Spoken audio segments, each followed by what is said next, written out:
to Veterans Voice, where we highlight programs and services that support our veterans. I'm James Mabel. We're all familiar with the Veterans Health Administration as a place to find care for health and wellness issues. But did you know it's also a great place to make a career? We're joined by Eric Osterbeck, Senior Strategic Business Partner for the Michael DeBakey Veteran Affairs Hospital. Welcome, Eric. Thank you for having me. Good afternoon. Thank you. Can you give us an overview of the opportunities, especially career opportunities with the VA? Sure. First, I'd like to say, again, thanks for having me on. HCC is near and dear to my heart, as my wife, Lisa, is actually a current student there at HCC. I've had the opportunity to meet the Associate Vice Chancellor, Dr. Desmond Lewis, on a few occasions, as well as Dr. Chastity Holloman Douglas. And I look forward to the partnership that we're going to have. My wife and I are both United States Marine Corps veterans. I'm actually a disabled veteran, and I receive health care here at the VA hospital. We relocated to Houston about 2 years ago and really just excited to be here. And then just to give you a little bit of background about the Michael E. DeBakey VA Medical Center, we have 350 acute care beds, and we serve over 150,000 veterans. Our main hospital is within the Texas Medical Center on Holcomb, and we have 11 community-based outpatient centers across Southeast Texas. So we have a lot of different ways for folks to come to the VA. We have several different occupations, and I'm going to read a few of them to you just so you have an idea. But when you think of healthcare and positions in healthcare, it's not just physicians and nurses. We have accounting positions, art therapy, recreation, creative arts specialists, biology. We have medical technologists, a lot in business administration. We have facility operations, housekeeping management, transportation, diet, and nutritional services are a major focus for the VA here. We do a lot of vocational rehab services, biomedical engineering, health systems specialists. And one thing that when I was speaking with Dr. Holloman Douglas, she was shocked about interior design.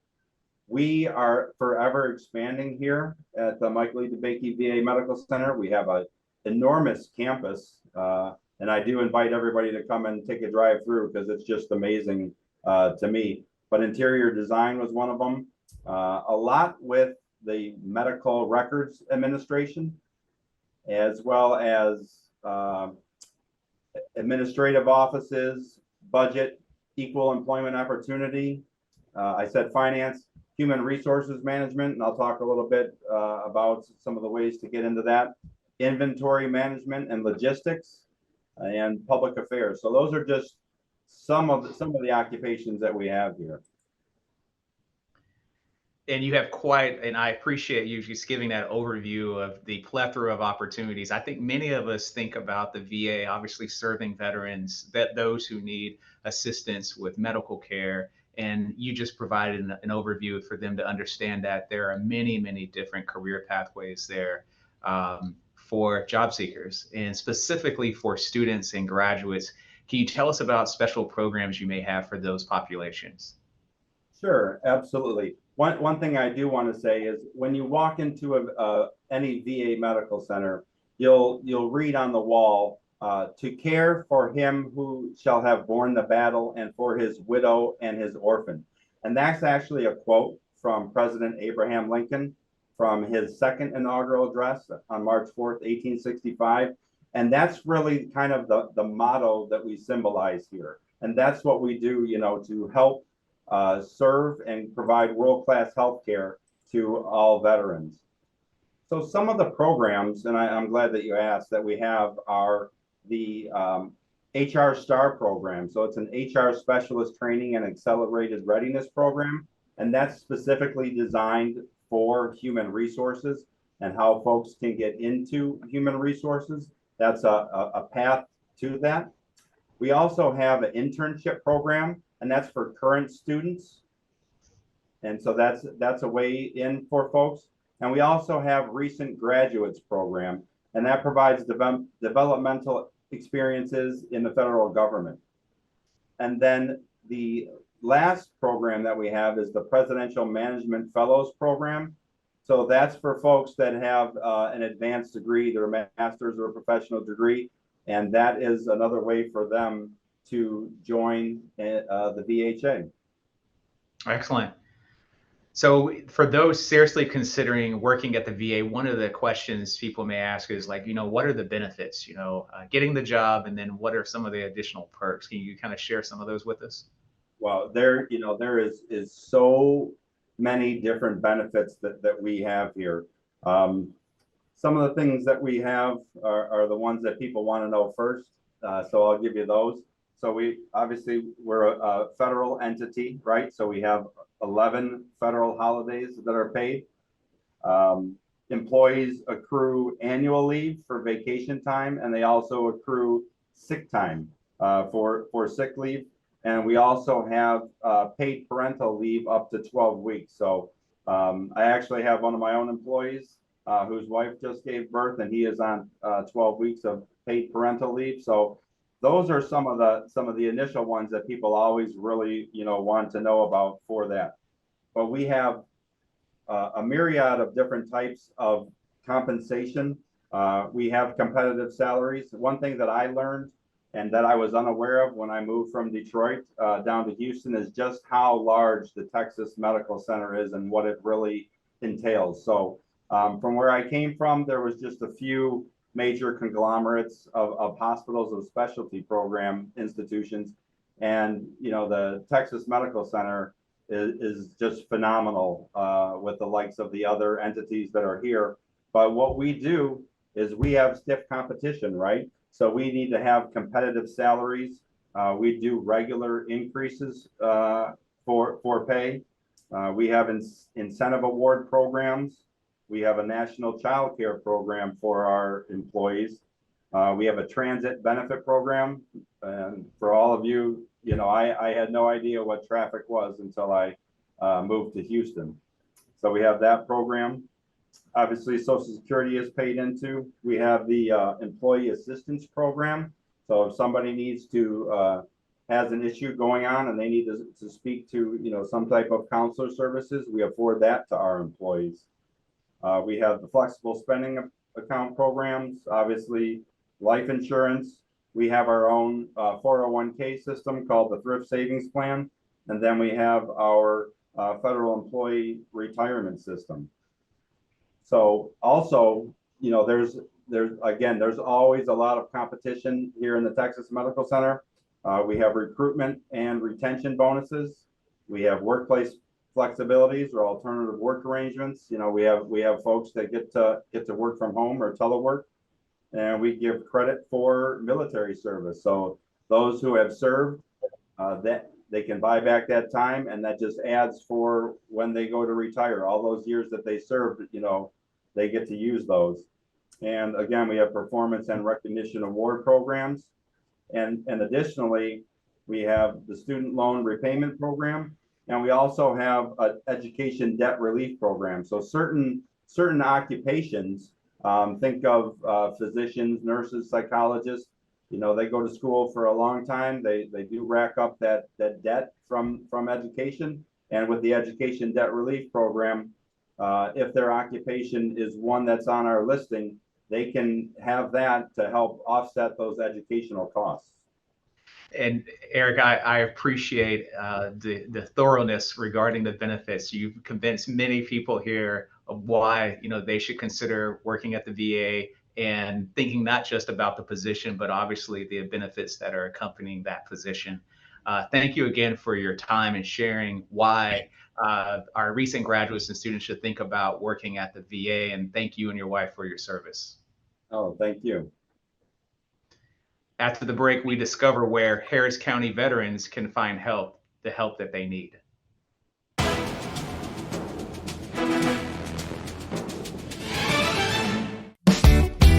For more than a year, we have kept you informed with more than 500 remote episodes.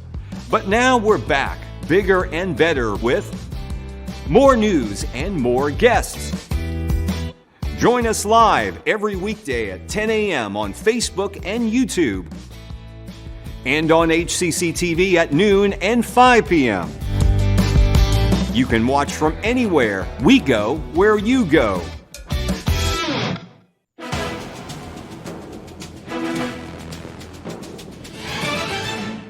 Welcome back to Veterans Voice. Harris County is large, heavily populated, and diverse, but veterans in Harris County have an accessible resource for benefits and assistance. Jason Williams, Deputy Director of Harris County's Veterans Services Department, joins us. Welcome, Jason. Hey, thanks for having us, James. Yes, sir. So tell us about the tell us about the formation of the Veterans Services Department here in Harris County. Yeah, absolutely. So the Veteran Services Office has actually been around since World War II, since the 1940s. We've recently become a standalone department. For anybody that knows about how the county government functions, this is a pretty significant undertaking. So we now, when I first started here in January, this happened in January of 2020, there was 2 people on staff. We are now up to an office of 23 people. What that allows us to do is now we work directly for the commissioners and the county judge. So now we have that direct line of access. Sorry. We have that direct line of access. So we're able to provide data, information, analytics directly to the commissioners here in Harris County. And that's allowed us to become involved in other activities of the veteran resources. And can you first tell us the department's primary function here in town? Sure. So our primary function historically is the claims and benefits. We are mandated by the state of Texas. Any county with a 200,000 population or above is mandated to have a Veteran Services Office. Claims and benefits, of course, we work with the VA. We are both TBC, state, and nationally accredited. But that allows us to work with veterans directly directly with the VA service there, Michael DeBakey, and filing claims, getting claims done, whether it's burial or healthcare benefits. We've gotten off into some other things recently. We also have a financial assistance program where we can do things like rental assistance, utility assistance, and some minor car repairs, mechanical car repairs. We've also gotten into what we call a little bit more of the dirty side.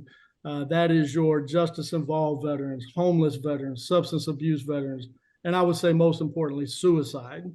And so that's kind of, we're a little unique as a veteran county office that we've gotten into those areas, but we just feel it's important with the county this size of a veterans population that we be involved in those aspects.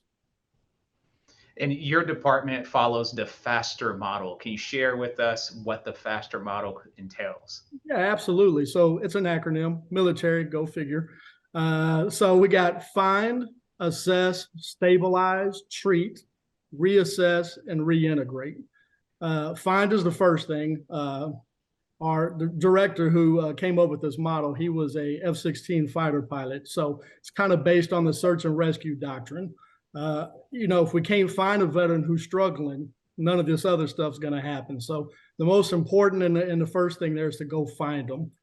They say 1 out of every 10 veterans will really struggle and isolate themselves.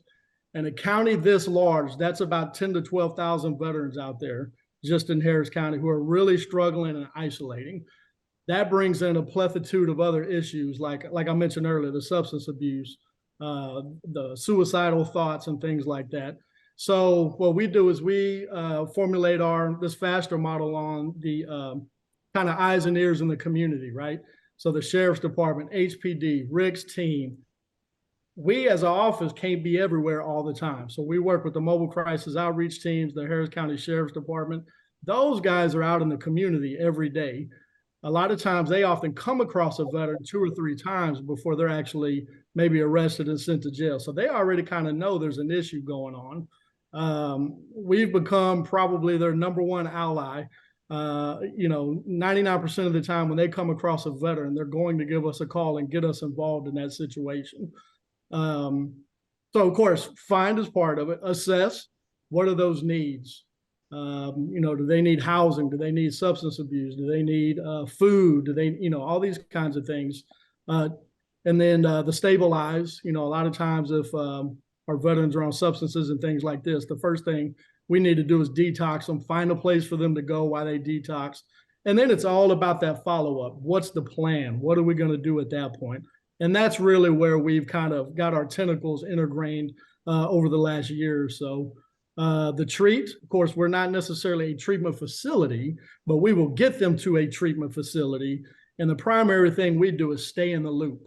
Oftentimes these guys go through a 30, 40, or 60-day treatment. They're patted on the back and they walk out the door, but nobody knows where they go. We want to be there to catch them. Continue, it's a continuum of that care. Get them from point A to B to C all the way to Z. And that's the integral part that we play there. Reassess, of course. Where are they? What do you need? You need food?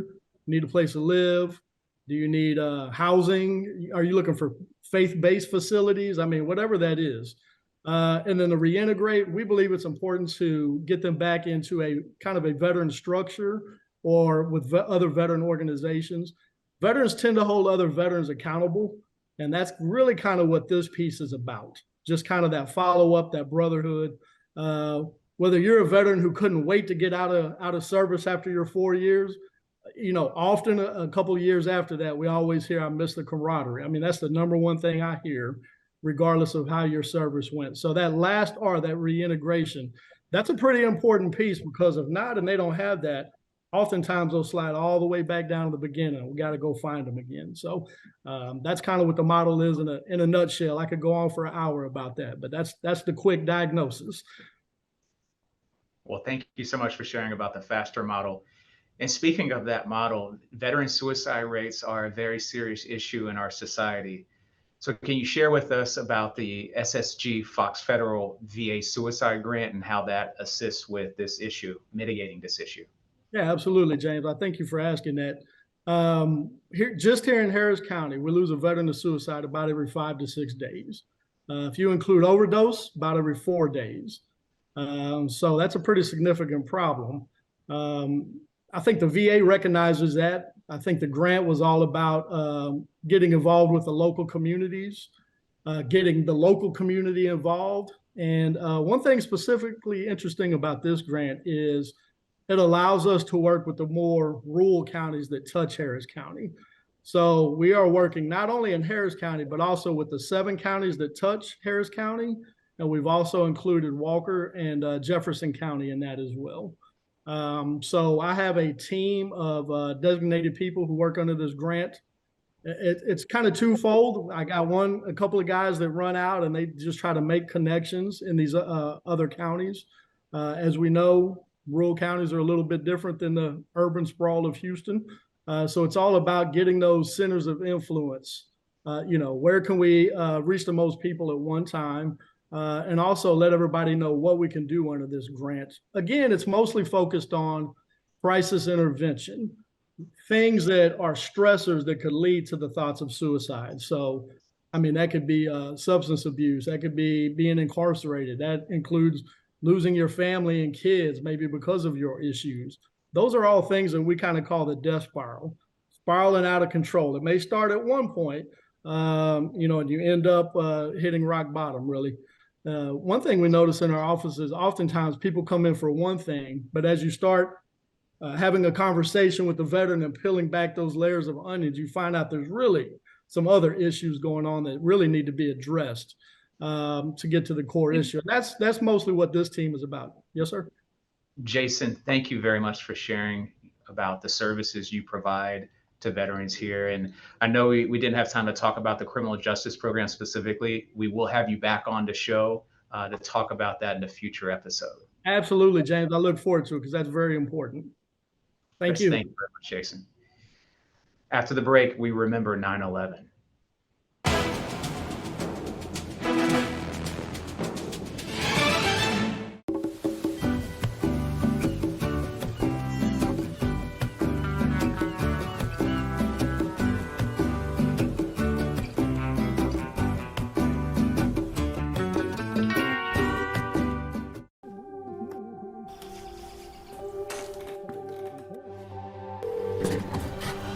911, where's your emergency?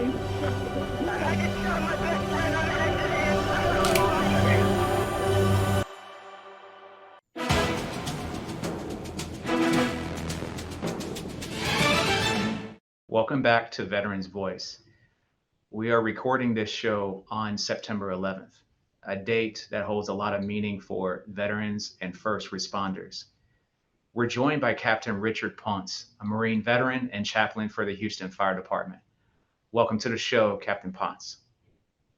Thank you for having us. And on behalf of the Houston Fire Department and our fire chief, we appreciate the privilege and the opportunity to share with you all today. Well, thank you, sir.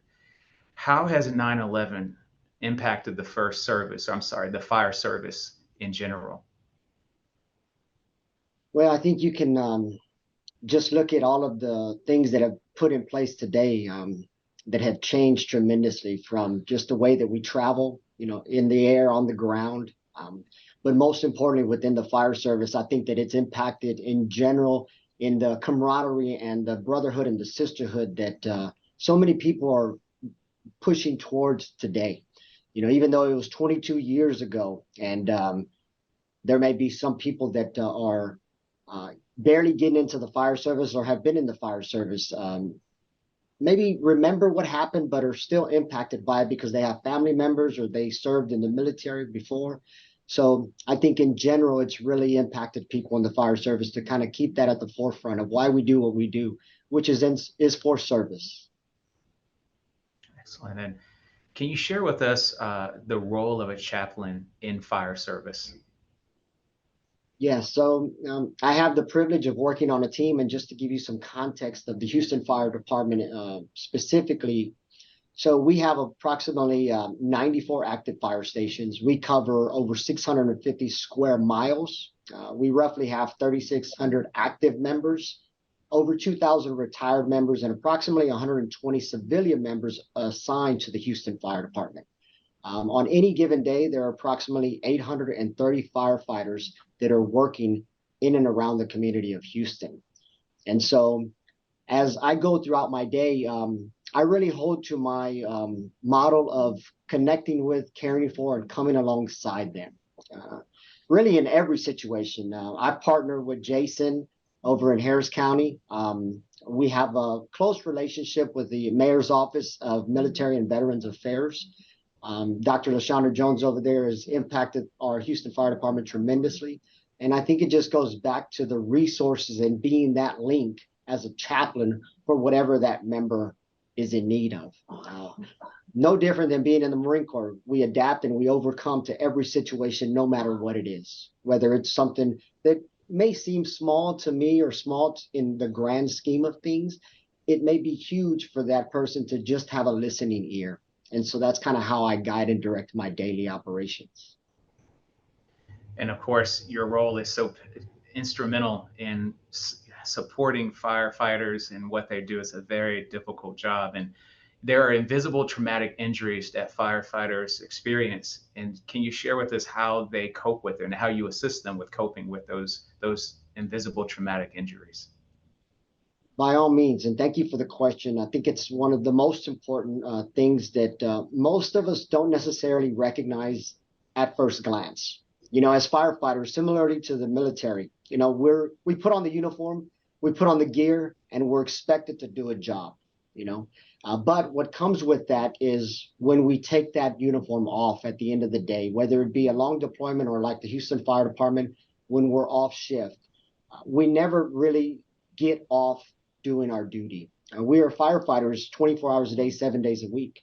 And so some of the things that we carry with us may not necessarily impact us that day, but it may be something that impacts us when we're at home, maybe involving ourselves with our families, sleep deprivation, things like that. Some of those ways that members will cope, unfortunately, would be in a negative manner. Maybe it's drug and alcohol, things like that. Maybe it's exercise, even a healthy thing that they're so focused on doing it that they aren't really dealing with the core issue of what they're going through. And so within the city of Houston and the fire department specifically, we have 2 staff psychologists. We have a critical incident stress management team, We have myself as a spiritual mentor. We have a family assistance coordinator and a member advocate that can assist the member and their families navigating through some of those things. And as Jason mentioned earlier, and as Eric mentioned earlier, the resources that the Veterans Administration has, that Harris County provides, that the mayor's office provides, sometimes it is just helping someone get into the right treatment and being that link for them to be able to receive that type of support and service. And thank you for sharing that. And back to 9/11 specifically, what are some lasting impacts and future impacts of 9/11 on firefighters and you here in Houston? Well, I definitely want to highlight that we lost 343 firefighters with the FDNY, and one of our very own members of the Houston Fire Department had a twin brother that was killed that day. And I say killed because, of what happened in that situation. It wasn't that he accidentally died. Something impacted for that to happen. And so that reached us even over here in Houston. And every year, I think about him and all of the other families that have lost loved ones. But even that day, moving forward, I think people ran towards service. And one of the things that we live by here in the Houston Fire Department is we save lives and protect property. You can see it as a fire apparatus is rolling down the street, and you see that courage, commitment, and compassion. It's all in service, whether it be on the Life Safety Bureau Division or Office of Emergency Communications, on the front lines of the operations or high rescues, things like that. I think some of those future impacts are the way that we conduct ourselves, the way that we kind of analyze the situation and just don't take it as, oh, this is just another day in the fire department doing our job. That we really focus on really serving the people well and being prepared for whatever may come our way. Captain Ponce, again, thank you very much for sharing a little bit about your role at the Houston Fire Department, as well as the impact of 9/11 on you and your colleagues at the Houston Fire Department. And also thank you for your service and Simplify. Simplify. Well, we appreciate you all allowing us to share. Thank you so much. Thank you. If you'd like more information on any of the organizations and services you've seen on the program today, visit our website at hccs.edu/VeteransVoice. An audio version of this show is available on Apple Podcasts. Just search for the HCC TV Podcast Network and then hit the subscribe button. For everyone here at HCC TV, thank you for joining us on Veterans Voice.